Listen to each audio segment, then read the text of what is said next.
네, 안녕하세요.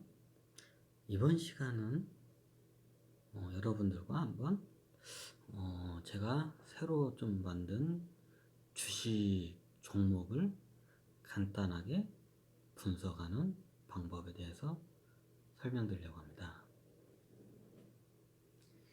지금 앞에 화면에 보이는 한번 이미지를 표를 잘 봐주세요. 보시면 마치 이게 우리 핸드폰 전화번호 키판 같죠? 네, 이게 보시면 제가 요거를 각각 중요한 부분을 제일 가운데 빨간색으로 이게 EPS, 시가, BPS 이렇게 썼고요. 그리고 그 빨간색 글자의 각각 좌우에 제가 좌근사, 우측사처럼 그와 관련된 지표를 한번 이게 적어놨습니다. 한 요 정도만 아셔도 그 회사에 대해서 어느 정도 재정 상태는 간단하게 파악이 돼요. 요 정도만 알아도요. 자, 먼저 그러면 자, 우리가 당연히 주식을 보면 시세가 있죠. 시세가. 주식이 얼마인지. 제일 중요한 게 우리 투자자한테는 시세가, 시가입니다. 그래서 이걸 마방진이라고 하거든요. 마방진의 제일 가운데에다가 시가를 놨습니다. 마치 시가는 나무로 보자면 제 기둥과 같습니다. 그래서 우측에다가 이미지를 제가 나무 그림을 그려놓고 시가 부분이 마치 나무의 기둥과 같습니다. 그럼 나무에서 제일 중요한 게 어딘가요? 네, 뿌리입니다. 그래서 저는 뿌리를 BPS로 비유해서 이렇게 설명을 드리고요. 그리고 나무의 나머지 부분인 제일 위에 있는 가지와 잎이, 가지 부분은 EPS로 봅니다. 제가 예전에 BPS, EPS에 대해서 간단히 설명하고 PER, PBR 이렇게 설명을 드렸습니다. 근데 이렇게 예전에 제가 설명을 드리고도 나름 그때는 제가 좀 쉽게 설명을 했다고 했는데 이것을 이해를 못하신, 특히 이게 남성분들 같은 경우에는 이게 아무래도 좀 저기 군대를 갔다 오고 이게 직장 생활을 하니까 숫자에 대한 좀 개념이 이게 쉽게 이해를 하시는데 이게 여성분 같은 경우에는 이해를 잘 못하시더라고요. 이런 숫자적인 이런 지표, 지수 이런 거 갖다가. 그래서 제가 아주 쉽게 그냥 설명을 드리겠습니다.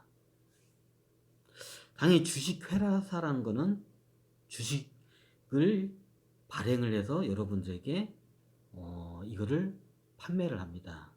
그러면 여러분들은 그 주식에 만약에 어떤 A라는 회사가 있으면 그 A라는 회사가 총 발행주가 1억 주라면 여러분들이 한 주를 갖고 있으면 그 회사의 1억 분의 재산의 1억 분의 1을 갖고 있는 겁니다.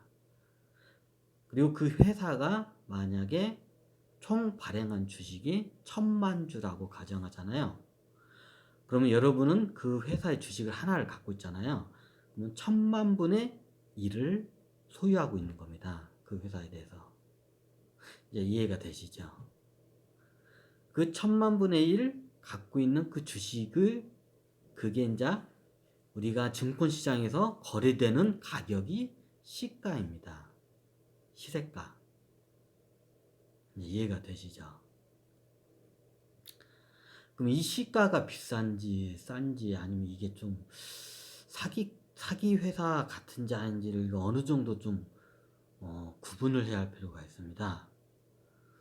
그러면 예를 들어서 가까운 우리 주변에 있는 예를 들어서 짜장면 가게가 있어요. 짱기집이 있어요. 짜장면이 가게가 있는데 짜장면을 겁나게 잘 팔아가지고 수익을 많이 내요. 그리고 그 짜장면 그 가게가 갖고 있는 인테리어 비용 아니면 인제 저기 부동산적인 가치 그리고 또 인제 각종 집기 이런 것들에 대한 비용이 분명히 측정이 돼 있습니다. 그렇죠? 자, 우리가 매일마다 가는 식당이나 짜장면 가게를 보면 이 짜장면 가게가 장사가 잘 안 되는지 안 되는지는 이 돈을 잘 버는지 안 버는지와 이 짜장면 가게가 재산이 인제 얼마나 되는지 이 부동산 이게 많이 건물을 수요하고 있는 건지 아니면 이 건물에 새 들어서 보증금 한 1억에 월세 한 500 내고 있는 짜장면 가게인지 아니면 이 짜장면 가게가 이 건물 전체를 갖고 있어서 건물이 한 10억 원짜리 건물이야. 이런 당연히 기초적인 그 짜장면 가게에 대해서 투자를 하려면 그런 기초적인 우리는 정보를 알아야 합니다. 이 짜장면 가게가 얼마나 돈을 잘 버는지, 이 짜장면 가게가 얼마나 자산이 얼마나 많이 형성되어 있는지, 그걸 이제 자본금이라고 하거든요. 일단 이 짜장면 가게 부동산이나 뭐나 이렇게 유구한 현금 보유 자산 금액이나 이런 게 얼마나 있는지 그거에 따라서 우리 이 짜장면 가게에다가 투자를 하는데 이 가치성을 우리는 이게 판단을 할 수가 있어요. 그렇죠. 마치 이와 같습니다. 우리가 투자하는 회사들도 제일 중요한 게 이 회사가 첫 번째 돈을 얼마나 잘 버느냐, 두 번째 돈을 얼마나 잘 벌어가지고 수익을 얼마나 많이 돈을 잘 벌어가지고 회사에 순자산 이제 근데 이게 회사에 재산이 얼마나 있는지 자산이라고 하면 재산이라고 합니다. 그냥 이 회사가 재산이 얼마나 많은지 이 회사가 돈을 얼마나 잘 버는지 이 두 가지가 제일 중요해요. 이 회사에 이게 회사가 판별을 하는 데 있어서. 그래서 그 회사의 수익을 얼마나 잘 내는지가 위에 상단에 있는 EPS입니다. 뭐 제가 약자나 이게 수학적인 공식적인 거 설명 안 하겠습니다. EPS가 뭐냐면요. 자, A라는 회사가 있는데 이 회사가 총 발행한 주식이 1억 주를 발행을 했어요.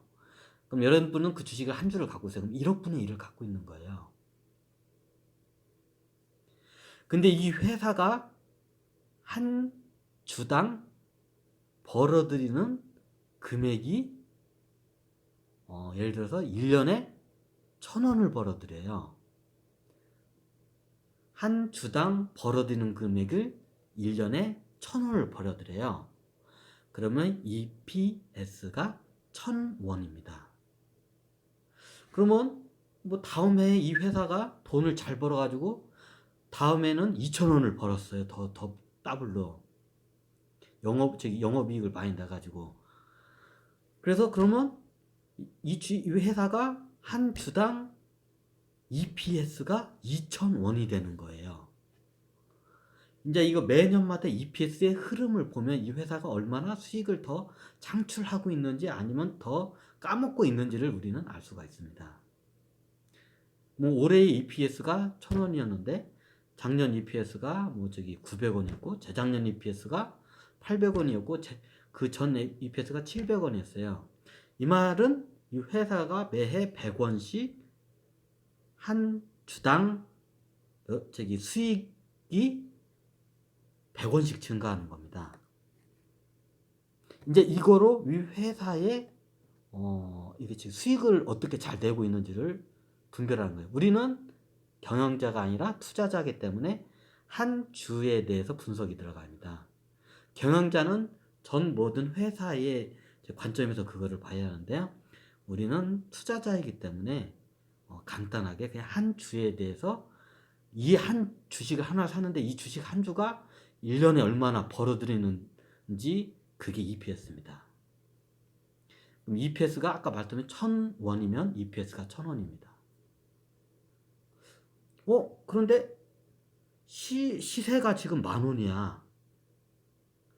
자, 시세가 지금 이게 주식이 시세가 A라는 회사가 지금 10,000원이에요. 한 주당 가격이. 근데 EPS가 1,000원이에요.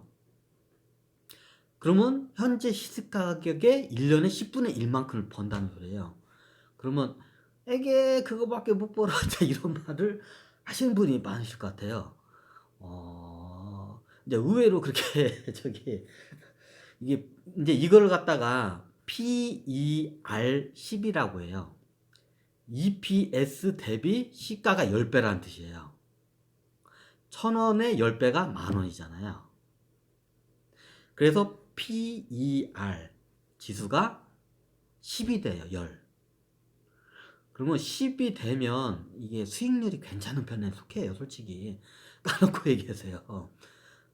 이게 잘 보시면 수익률 EPS가 예전에 제가 봤는데 신풍자 같은 경우에는 제가 봤는데 5천이 넘어요. 그럼 그 회사 같은 게 이대로 수익률이 그대로 그냥 매년마다 이어지잖아요. 그럼 내가 투자한 수익만큼 거둬들이는데 이게 반만 년, 우리 5,000년 역사가 필요해요. 내가 투자한 수익만큼 이 회사가 벌어들이는데. 그게 PER입니다. 그러면 EPS가 1,000원인데 현재 시세가가 10,000원이에요. 주식 시세가가. 그러면 PER이 10배가 됩니다. 바꿔 말하자면 이 회사가 내가 투자한 돈을 만큼 벌어들이는데 10년이라는 세월이 걸려요. PER. 그럼 PER 20이면 20년 걸리나? 네. 20년이 걸려요. PER 20이면.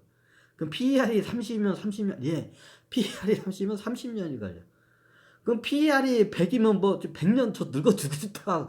이거 제가 투자 수익은 또 못 건지네요. 얘는 그러면 예, 맞습니다. 그게 이제 숫자로 이게 나오는 게 EPS고요. 이제 그거 대비 PER이라고 이제 몇 배로 이제 PER. 그럼 반대로 마이너스 EPS가 마이너스 쉽게 말하면 마이너스 1,000이야. 네, 계속 마이너스 1,000이면 이 회사가 이제 계속 그게 적자를 내면 이제 망하겠죠, 회사가 당연히. 그래서 이제 EPS를 봐야 돼요. 참 간단하죠. EPS는 그 회사가 1년 동안 벌어들인 돈. 1년 동안 번 돈. EPS가 1,000원이면 1년 동안 내 한 주당 1,000원을 벌어들인 거예요, 이 회사가. 그러면 그 1,000원 벌어서 어떻게 하냐요? 예, 이 회사가 만약에 안정권에 들어가면 보통 배당금을 이제 그 EPS 감안해서 수익 낸 것 감안해서 이제 그 EPS를 내놓고요. 이제 이게 배당 성향이라고 하거든요. 만약에 EPS가 1,000원이에요. 시가가 지금 10,000원이고, 그러면 배당금이 500원이 나왔어요. 이 회사가 한 주당. 그러면 이 회사가 배당 성향이 50%라고 해요. 내가 번 돈의 50%는 주주들한테 배당금으로 다 나눠진 거예요. 왜? 한 주당 1,000원의 수익을 냈는데 한 주당 500원씩 배당금을 준다는 거는 1,000원의 반절이잖아요. 그럼 50%를 여러분들한테 배당금을 준 거예요. 이걸 배당 성향이라고 해요. 자, 이해가 되시죠? 그럼 배당금 안 나오는 회사들 겁나게 많. 네, 그 회사의 그 방향에 따라서나 아니 보통 신성장주나 이게 급격하게 시장이 확대되고 이런 데는 잘 안 하고 또 CEO나 대주주가 아무래도 그냥 회사에다 현금을 쌓는 게 더 이제 안전하다고 판단하게 되면 배당금을 안 주고 회사에다가 유보를 해요, 금액을. 그걸 유보금이라고 하거든요, 이제.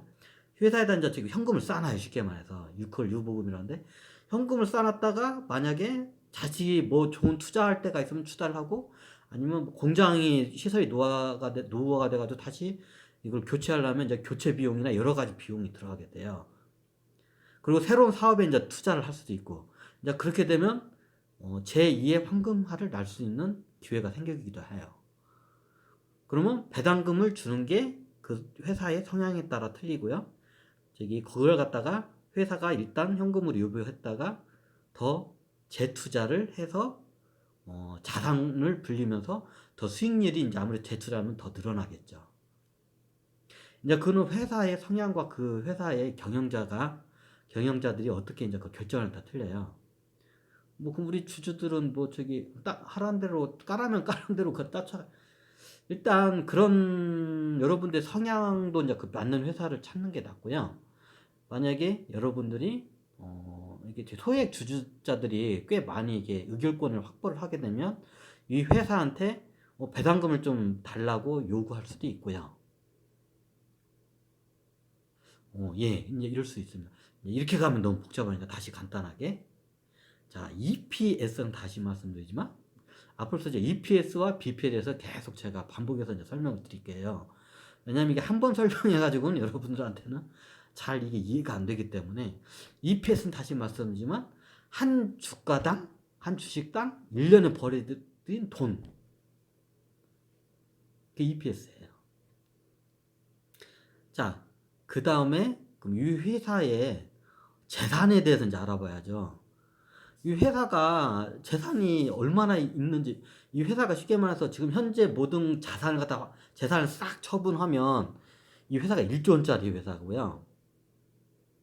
그리고 이 회사가 총 발행한 주가 1억 주예요. 그러면 만약 이 회사를 갖다가 지금 다 접어가지고 한 주당 하나씩 나눠 주잖아요.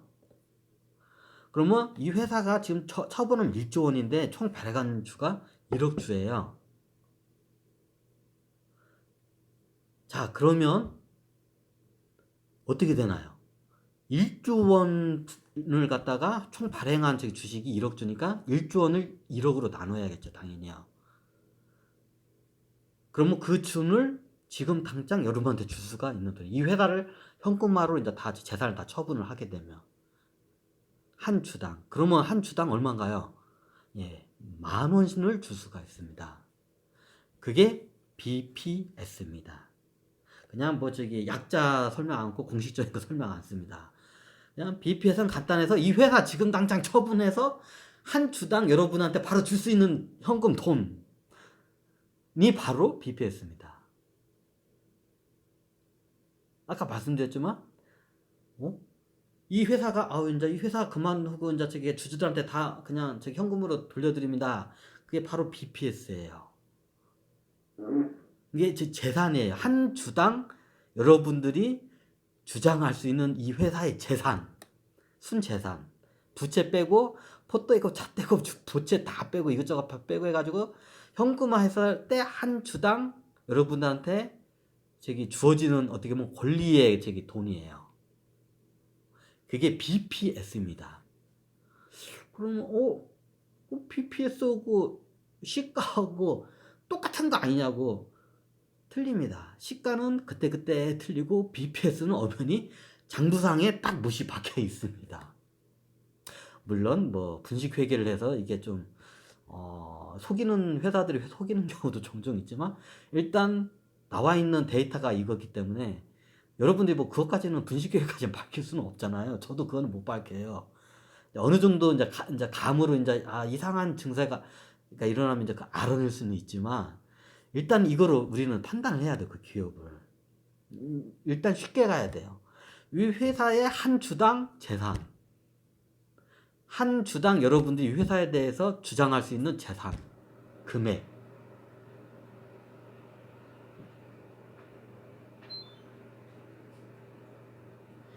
이게 BPS예요. 그래서 제가 시가를 중심으로 해서 위아래에다가 위에는 마치 이게 수익, EPS가 수익이잖아요. 수익금이 어디서 마치 나무에 과실이 가지에서 열리듯이 수익이 거기서 열리고 나중에 이게 이제 배당금으로 나오고 그러잖아요. 그래서 제가 가지에다가 비유를 한 거예요. 나무에 EPS를. 수익금을. 그리고 이 회사의 재산, 한 주당 주장할 수 있는 재산 BPS를 뿌리에다가 제가 비유를 한 이유입니다. 일단 자본주의에서는 자본이 있어야 돈을 벌 수가 있습니다. 예를 들어서 1조 원이 자본이 있는 사람과 자본이 1억 원이 있는 사람은 만 배가 차이 납니다. 그럼 이 사람들이 벌어들일 수 있는 기회는 하늘과 땅 차이지요. 마치 이와 같습니다. 그렇기 때문에 우리는 BPS에 대해서 알아야 합니다. BPS는 다시 해서 말씀드리지만 이 회사의 한 주당 주장할 수 있는 재산 금액, 그냥 한 주당 재산 이렇게 보시면 돼요. 당장 이 회사를 갖다 현금화 했을 때 한 주당 우리가 받을 수 있는 돈, 이게 BPS예요.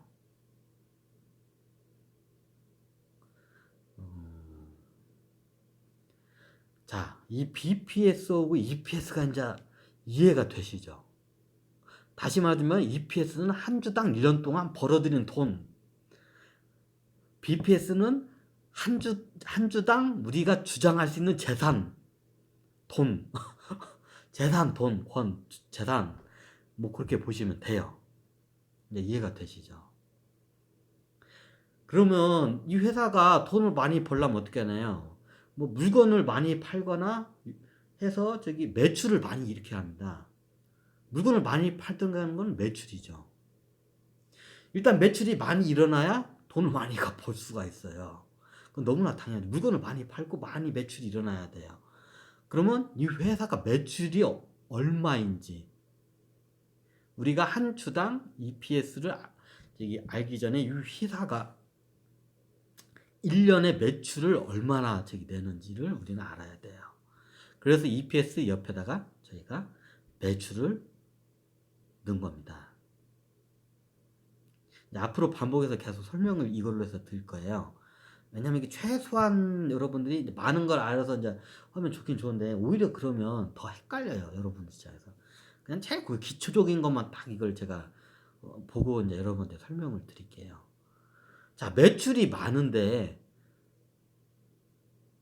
이 회사가 마진이라고 하죠. 쉽게 말하면 짜장면이 한 그릇에 요즘 뭐 5,000원이라고 한가요? 5,000원이에요, 짜장면이. 그럼 짜장면이 이것저것 다 빼고 인건비 떼고 뭐 떼고 해가지고 나중에 짜장면 한 그릇 딱 남는 이익률이 있을 거예요. 짜장면 한 그릇 이익이 예를 들어 2,000원 남는다. 5,000원 중에서. 그럼 어떻게 되나요? 약 40%의 이익률이라고 하나요? 하여튼 그렇잖아요. 그럼 이 회사에 무슨 물건을 팔고 그러면 1년 동안의 매출 금액이 이제 딱 나와요. 이거는 이제 이게 다 이건 나오니까. 이거 보면 이제 나중에 이제 차츰 이제 설명을 드릴 거예요. 뭐 이건 다 무료로 다 이제 제공이 되니까 이런 기본적인 정보는. 근데 매출은 많은데 영 회사가 마진이 없어. 이 매출은 이 회사가 1년 매출은 1조 원을 냈어요. 그런데 거기 이익률이 1%도 될까 말까예요. 그러면 1조 원이 1%면 얼마인가요? 100억인가요? 매출은 1조 원을 냈는데 1년에 100억밖에 못 벌어요. 1년에 이거 은행 이자도 못 버는 진짜로. 이런 회사들이 진짜로 있어요. 오히려 더 심한 경우는 매출이 1조 원인데 이게 이제 재고를 갖다가 떨이 하다 보니까 매출은 높게 척진이 되는데 쉽게 말해서 다 이제 손해 밑가구 장사를 한 거예요. 그 해 동안에. 그러면 그해 그날 그 해의 영업이익이 예를 들어서 100억 원이야. 마이너스 100억 원 적자를 냈어요. 뭐 1조 원을 매출 냈는데 어떻게 마이너스 100억이 나오냐고. 예, 그런 경우도 나옵니다. 사업을 안 하신 분들은 그 이해가 안 되잖아요. 세상에 장사꾼 말 중에 믿어서 안 되는 말이 믿지고 장사한다는 말은 절대 믿으면 안 된다는 우리 옛말이 있습니다. 하지만 그 장사꾼도 때때로는 정말로 어쩔 수 없이 믿고 장사를 합니다. 왜냐하면 저도 장사를 해봤기 때문에 피눈물을 흘리고 재고를 갖다가 굉장히 큰 적자를 내면서 처분을 해야 할 상황이 오기도 합니다. 때로는 그걸 갖다 처분을 해야 돼요. 눈물 피눈물을 흘리고도 해야 돼요. 이제 이거를 사업을 안고 장사를 안 하고 경영을 안 해본 사람들은 그걸 몰라요. 그럼 그런 거 안 해보신다면 에이 무슨 옛부터 저기 장사꾼 믿지는 거 믿져서 판다는 건 거짓말이란데 아 진짜로 그런 일이 발생을 해요. 지금 요즘 같은 때가 그래요. 이제 어떤 경우가 생기냐면 공장에서 물건을 겁나게 많이 만들었는데 창고에는 겁나게 수북이 쌓여 있어요 물건이. 예전에 어떤 경우가 있었냐면 제가 아는 분이 있었는데 이 사람은 땡처리 하는 전문이거든요. 이거 어떤 땡처리라면 옷 있잖아요. 옷 같은 걸 땡처리를 하잖아요. 그러면 옷 만드는 공장에 가면 옷이 산더미처럼 창고에 쌓여 있어요. 그러면 그 창고를 갖다가 이게 인제 그 만드는 원가가 있고 뭐 여러 가지 비용이 발생할 거 아니에요. 그 최종적인 이걸 하는데 그럼 이 사람들은 그 옷을 만드는 거 있잖아요. 그 원가가 예를 들어서 옷 한 벌을 만드는데 원가가 예를 들어서 10,000원이라고 가정해요. 아주 심한 경우를 제가 한 예를 들을게요. 그 옷을 만드는 회사가 있는데 진짜로 이런 일이 발생을 해요. 그럼 땡처리 하는 분들이라는 게 계세요. 그럼 그런 데 가지고 저기 그 옷 공장 저기 그 옷 만드는 회사 사장님하고 인제 쇼부를 봐요. 어차피 안 팔릴 거 아니냐고. 저기 창고에 있는 거 어차피 그 천년만년 저거 가지고 있을 거 아니냐고. 나중에 옷도 섬유질이기 때문에 나중에 다 썩어요 이게 시간이 가면. 그대로 두면. 그러면 땡처리 하는 분들이 사장님 가 가지고 막 저기 이게 딜을 해요. 쪼아요 막. 이게 그러면 어떻게냐. 자 심한 경우는 저기 뭐냐 우리가 저기 쓰레기 같은 거 이렇게 저기 아파트 인제 가면 여기 뭐 의류나 뭐 저기 수거할 때 큰 집게로 해 가지고 이게 다 집어 가지고 고물 같은 싼 거 하면 뭐 이렇게 해 가지고 실어 가잖아요. 아 진짜 그렇게 해요. 거의 원당 가격도 못하는 가격에 땡처리를 해요. 뭐 말도 안 되는 예 그런 일이 발생을 해요 진짜로요. 그러면 옷을 만든 공장 사장님은 나중에 연말이 되고 오면 옷은 팔아 갖고 저기 창고에 몇 년간씩 거의 5 년째 막 거의 10 년까지는 아니다. 그 5년 이상 막 썩은 물건들이 있어요. 팔리지가 않아. 그럼 어떻게 되냐? 그 원단 가격보다 더 싼 금액에 그거를 팔아요. 진짜로. 그러면 쓰레기차 같은 게 와 가지고 이 집게발 같은 거 있잖아요. 그걸로 다 끄집어내 가지고 옷을 갖다가 다 그렇게 해 가지고 일명 그걸 땡처리라고 해요. 그 원단값도 못 건져요. 그럼 그 매출은 많이 잡히죠. 땡처리 한꺼번에 몇 년치 그 재고를 처리했으니까. 근데 적자가 어마어마하게 생겨요. 저도 많이 그런 일을 해요. 저도 만약에 예전에 수입차 같은 게 제 한 뼈 아픈 경험이 있는데 이게 재고 하나를 제가 설명드릴게요. 옛날에 저기 그 뭐냐 그 이글탈론이라는 그 수입차를 제가 샀다가 똥차예요. 한 십몇 년 된 똥차인데 그걸다가 내가 한 470만 원에 팔았다가 이게 1,000만 원짜리 하자를 맞아 가지고 제가 적자로 다시 이거를 이거 리콜을 받아 가지고 이거 저기 어마어마한 저기 예 적자를 낸 적도 있고요. 이 보통 수입차에서 제가 많이 이걸 당했는데 예전에 일명 저기 007에 나오는 본드카라는 차가 있거든요. 그 옛날에 그게 무슨 차더라 이름이. 그 뚜껑 열리는 차였는데 그게 영국 차였는데 그 이름을 까먹었네. 그 하여튼 스포츠카거든요. 슈퍼카거든요. 아 그것도 똥차에는 그것도 연식이 오래된 차였는데 제가 그거를 2천만 원에 주고 사 가지고 1년 동안 그걸 못 팔아서 제 기억으로 1,170만 원에 그걸 갖다 다른 딜러한테 저도 땡처리를 한 적이 있어요. 1년 동안 인자 언제 거기서 인자 차량으로 인자 저기 주차장비나 인제 부가 비용이 더 많이 들어가요. 중간에 수리비 들어오고 기름값이나 여러 가지 상품비 같은데 그걸 다 제외한 비용이 사람 타들인 금액이 2천만 원이고 나중에 그 부가적인 비용은 빼고 그거 빼고라도 전시 비용은 빼고라도 나중에 그게 내가 한 1,100 몇십만 원에 제가 팔아 가지고 1년 2개월 만인가 1년 만인가 하여튼 거를 제가 땡처리를 해 가지고 피눈물을 흘린 적이 있습니다.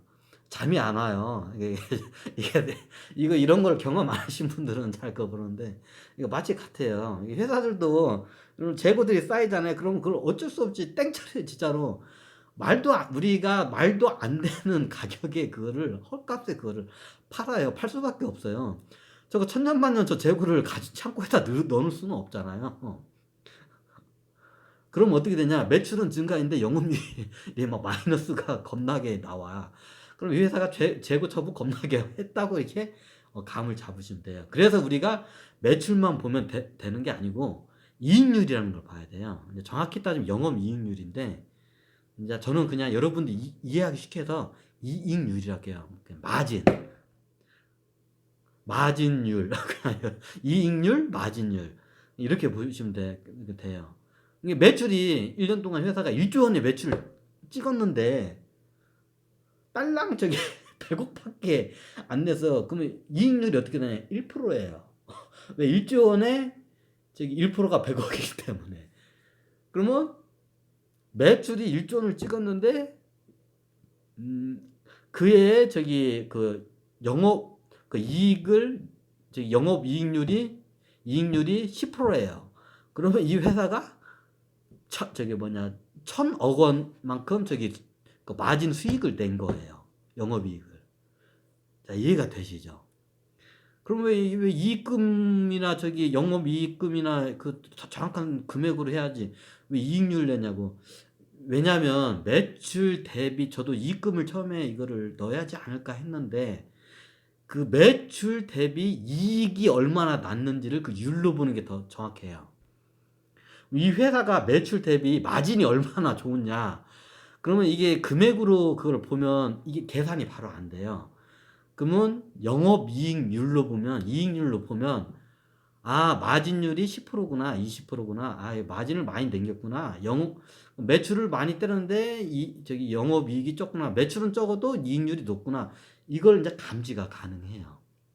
그래서 여러분들에게 매출과 이익률을 제가 이게 설명드린 거예요. 저는 참고적으로 영업이익률을 많이 봐요. 다른 것도 많이 있는데 영업이익률을 봐요. 얼마나 이 회사가 돈을 벌어들이는지 직접적인 게 영업이익률이기 때문입니다.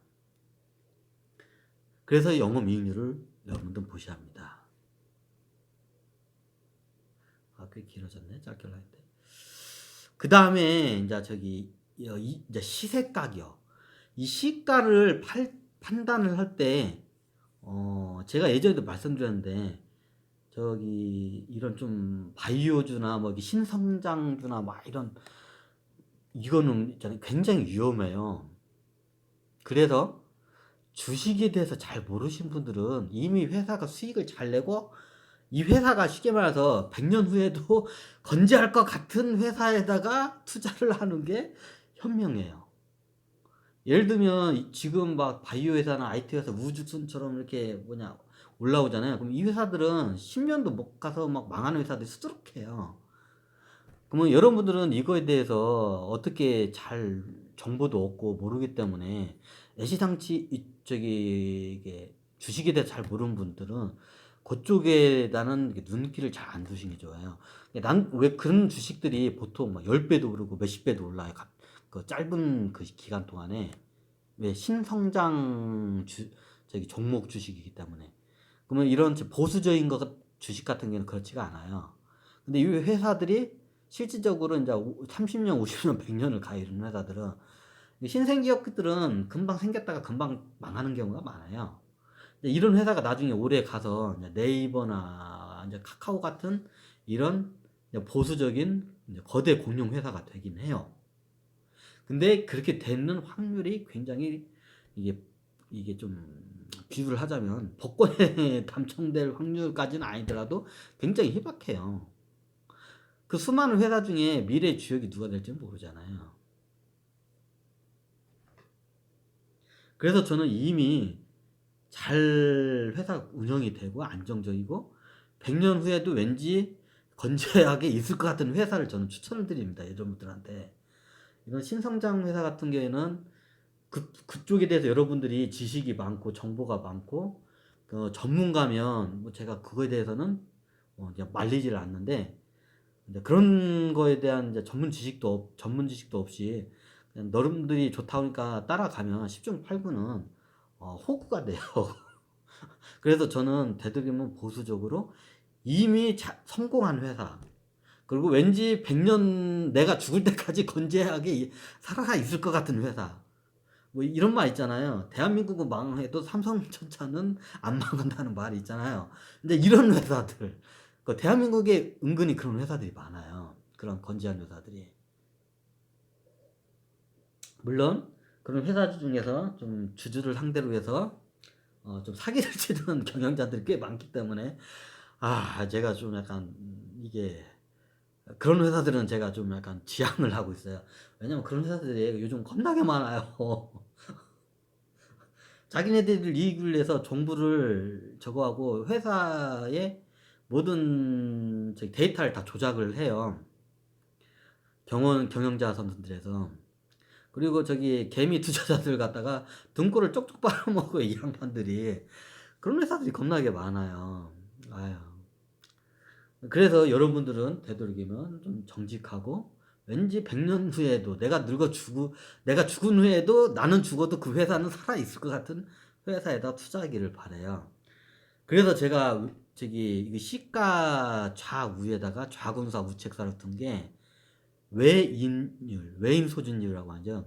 외인율은 외국인이 이 회사의 지분을 얼마나 많이 갖고 있는지. 그리고 우측에 우측사라고 제가 이걸 우측은 해놨는데, 이 회사가 배당금을 얼마나 잘 주는지, 꾸준히, 정확히 말하면 이 회사가 배당금을 꾸준히 주주들한테 환원을 하고 있는지, 이 두 가지로 이 회사가 안정적이고 미래도 아주 안정적으로 유지될 걸 우리는 볼 수가 있습니다.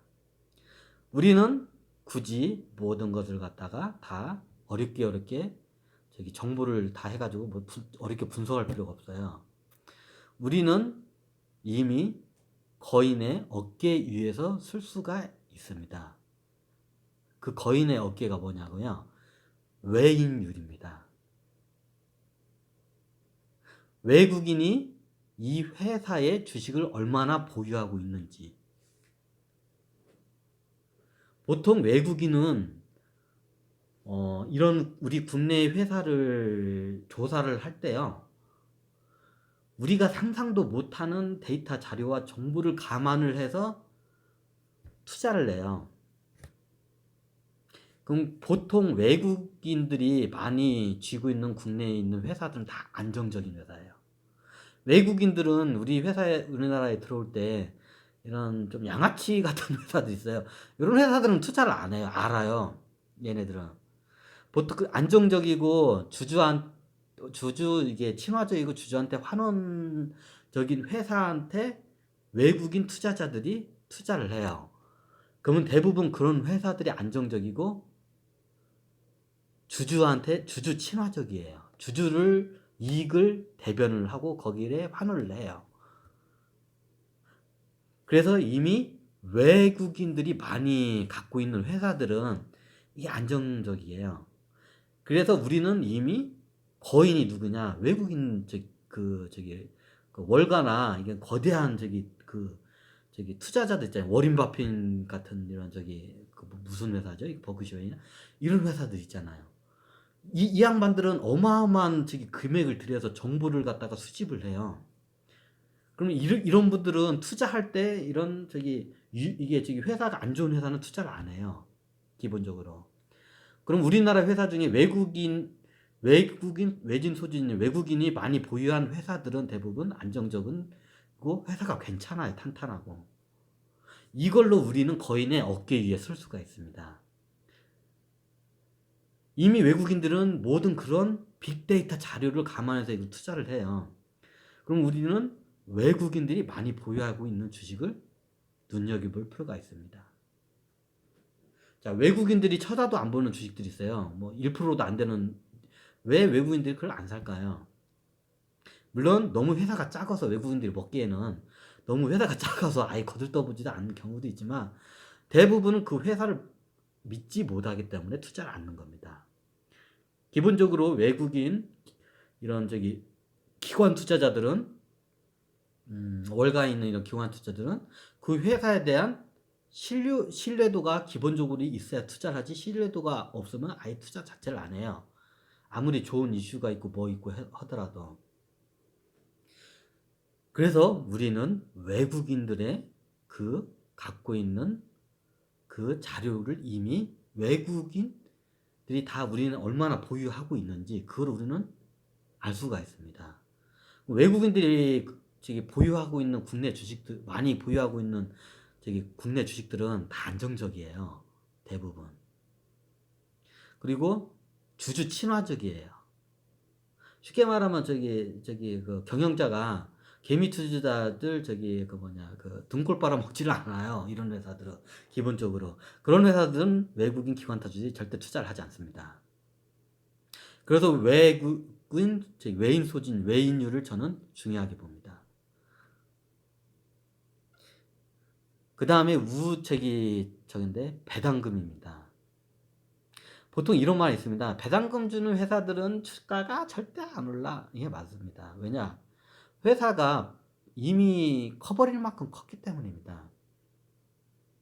마치 신생 회사는 뭐 비유를 하자면 뭐냐면 올챙이와 같아요. 올챙이가 알에서 금방 깨어난 올챙이 같아요. 이런 신생 벤처기업이나 조그마한 상장 회사들 있잖아요. 신생 회사들 마치 올챙이 같아요.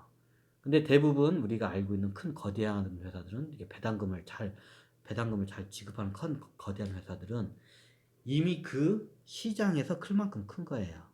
마치 그 시장의 최고의 포식자인 상어가 되어 있고요. 그 시장에 이미 고래가 되어 있고 그 시장에 이미 코끼리가 되어 있고 그 시장에 이미 사자가 되어 있습니다. 이런 회사들의 특징은 그 시장이 확장을 안 해요. 이 회사가 이제 다른 데로 해서 투자를 하지 않으면 그럼 시장이 예를 들어서 뭐 어느 시장이 뭐 100조 원짜리 시장이야. 그럼 이 회사가 그 시장에 약 50조 원을 먹고 있어. 그럼 거의 반독과점이죠. 그럼 이 회사 같은 경우는 굉장히 안정적이에요. 그럼 이 회사의 특징이 뭐냐? 더 이상 성장을 할 수 없어요. 왜? 시장이 100조 원 어마어마한 그게 그만큼 이 회사가 다 커버렸기 때문에. 물론 다시 이게 시장이 커지는 경우가 있지만 대부분 그렇지 않아요. 이미 1등, 2등 그 시장에 1등, 2등, 3등이 있어요. 보통 이게 3등은 1등을 절대로 따라잡을 수 없는 법칙이라는 게 있어요. 뭐든 이게 거의 대부분 비즈니스에는 이게 다 통하는데 잘 모르신다 싶으면 그 시장을 그 산업의 시장을 점유하는 최고의 이제 독과점 회사라고죠. 그 회사에다 투자하는 게 어떻게 보면 좀 약간 현명해요. 이제 이것도 당연히 밸류션도 해야겠죠. 이제 싼지 비싼지. 그럼 이런 회사들의 특징이 뭐냐? 배당금을 잘 줘요. 왜? 이미 성장을 많이 했기 때문에. 그럼 벌어들인 족족 배당을 많이 해요. 그럼 예를 들어서 요즘 같은 저금리 시대잖아요. 그러면 어이구 뭐 일금융권에다 돈 맡겨봤자 1년에 1%도 줄까 말까예요. 1% 되나요? 정기예금 넣어봤자? 쉽게 말하면 1억 원 넣으면 1년 이자가 100만 원밖에 안 나와요.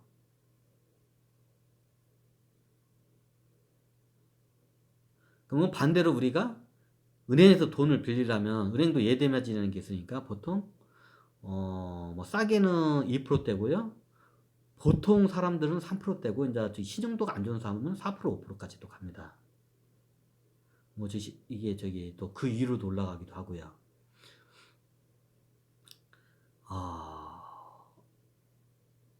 그러면 우리는 금리 기준하고도 이게 비교를 해야 돼요. 만약에 이 회사가 지금 시가 대비 배당금이 예를 들어서 한 5%가 나와. 5%가 나와요.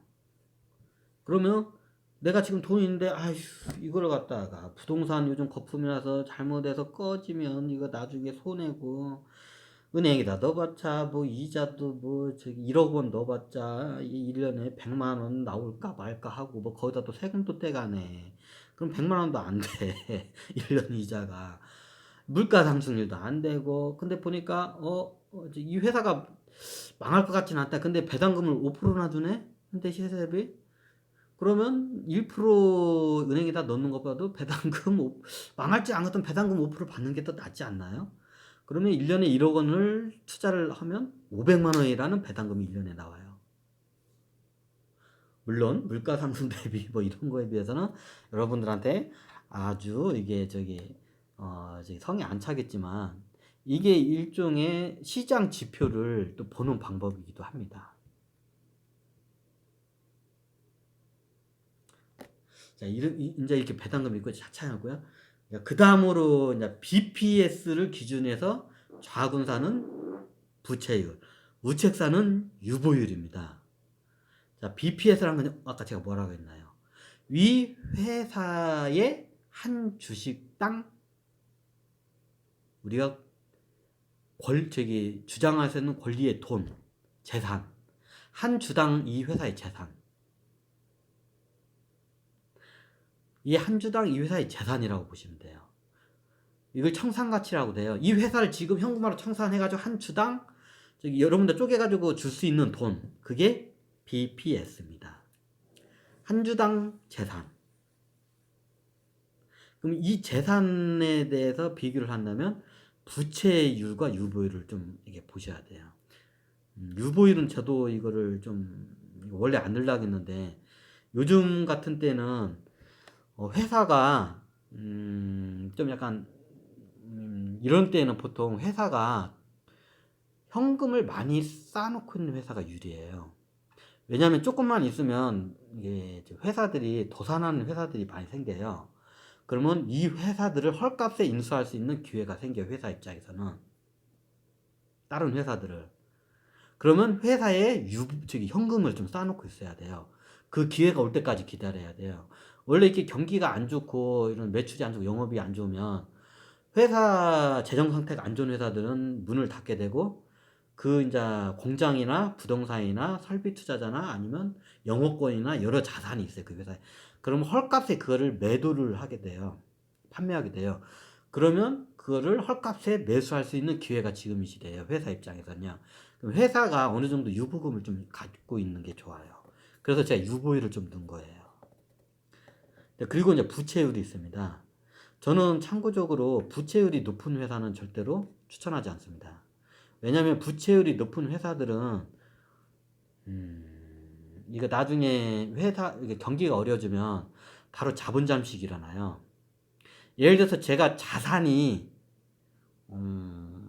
이 회사의 자산이 1조 1천억 원이에요.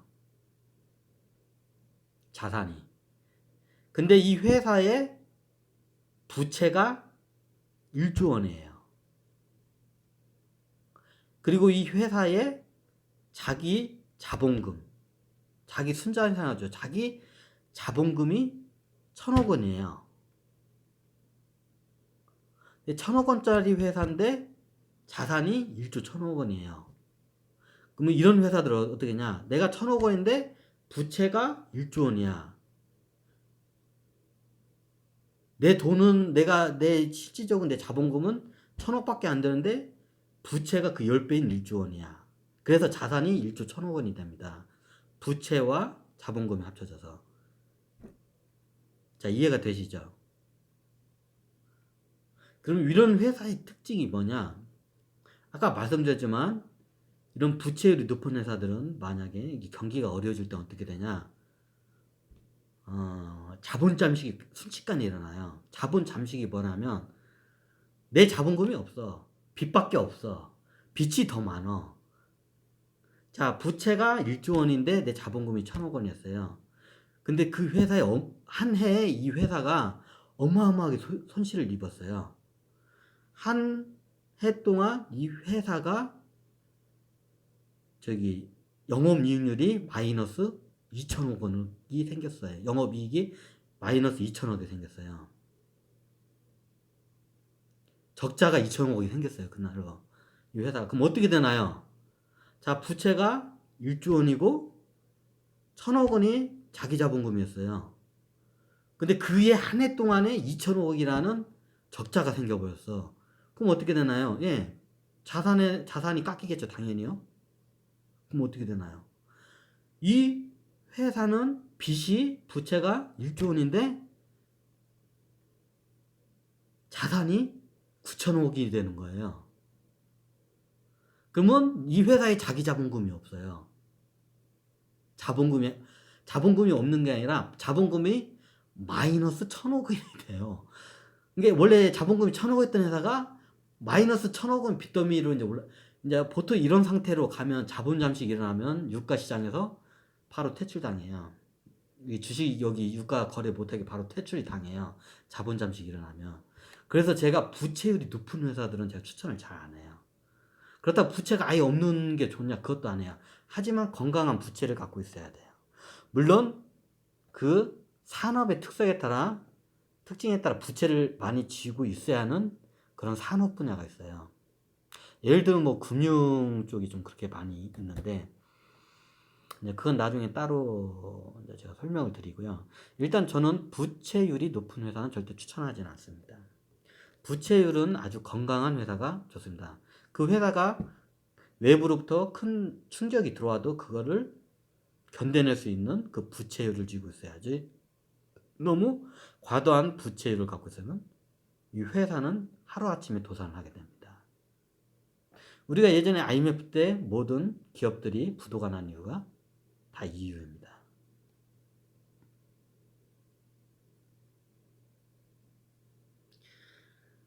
저는 그래서 부채율이 높은 회사는 일단 쳐다를 안 봐요. 여러분들도 이게 하시면 보통 부채율이 높으면 굉장히 이익을 많이 내야 하는데 이익도 못 내, 이 회사가. 부채는 어마어마한데. 그럼 나중에 외부의 작은 충격으로도 오잖아요. 회사가 그냥 바로 도산을 해요. 이런 회사들의 특징이. 그래서 부채율이 높은 회사는 투자하지를 않기를 저는 이거를 이게 좀 부탁드립니다. 그럼 부채율이 얼마나 되나요? 그거는 산업의 특징에 따라 틀려요. 보통 저 같은 경우에는 되도록이면 자기 자본금만큼 이상을 부채를 안 쓰길 바라요. 예를 들어서 내 회사의 순 자본금이 1,000억이에요. 그러면 이 회사는 되도록이면 부채를 1,000억 원 이상을 넘기지 않는 게 좋아요. 저는 그렇습니다. 물론 산업의 특징에 따라 그게 많이 틀립니다. 그거는 산업의 특징에 틀리기 때문에 그걸 하겠지만 저는 기본적으로 그렇습니다. 그럼 부채율을 너무 없는 게 뭐 무조건 좋다는 할 수 없지만 보통 저는 일단 자기 자본금보다 이제 부채율이 100% 이상 넘는 거를 또 별로 안 좋아해요. 저는 부채가 보통 한 30%에서 50% 회사가 고부채율이 보통 이게 안정적이에요. 그럼 외부에서 아무리 큰 충격이 회사를 때려도 이 회사는 버텨내요. 여러분들이 짜장면 가게를 여기서 창업을 했어요. 근데 장사가 안 돼.